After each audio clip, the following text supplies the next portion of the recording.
Andrew Perloff here for SI.com. I'm with former Pro Bowler Tony Richardson and the MMQB's Jenny Vrentas. Now, wild Sunday, maybe the wildest game was in Baltimore, where Minnesota looked like they had the Ravens, and the Ravens came back with a touchdown in the last 10 seconds. This is the kind of play that you remember, in the playoffs, because a team like Baltimore, last year they lost 3 in a row towards the end of the season, came in the playoffs, no one was talking about them, and they won it all. Is this the kind of game that can propel them to a similar kind of run this year? I think so, because one thing that happens is that Baltimore, until someone knocks them off, they're still the Super Bowl champs. Obviously, that defense looks a little different, minus Ed Reed and Ray Lewis.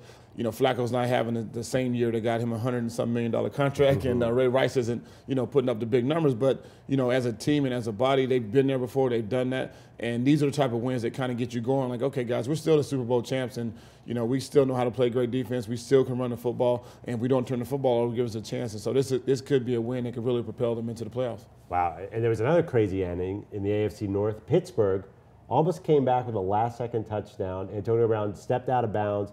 The Dolphins quietly won. They've won 3 of 4. Everyone thinks Richie Incognito this year, but they're in the playoff hunt. Jenny, you take them seriously? Yeah, after they had that one Monday night game against the Bucs, they lost that, but then after that, they sort of steadily climbed up back into the playoff picture.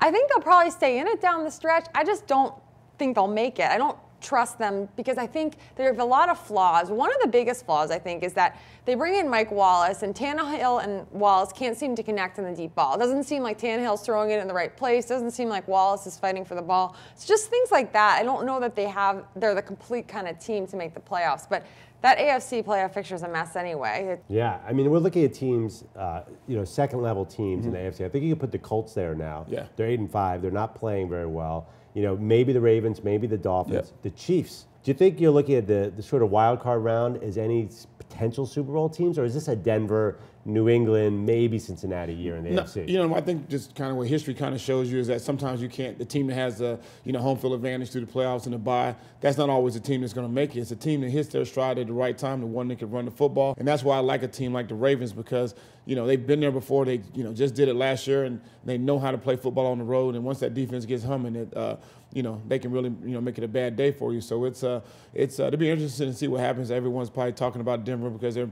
throwing the ball over the place. But once you, get into the playoffs and the intensity picks up, who knows? There you have it. For Jenny Vrentas and Tony Richardson, I'm Andrew Perloff for SI.com.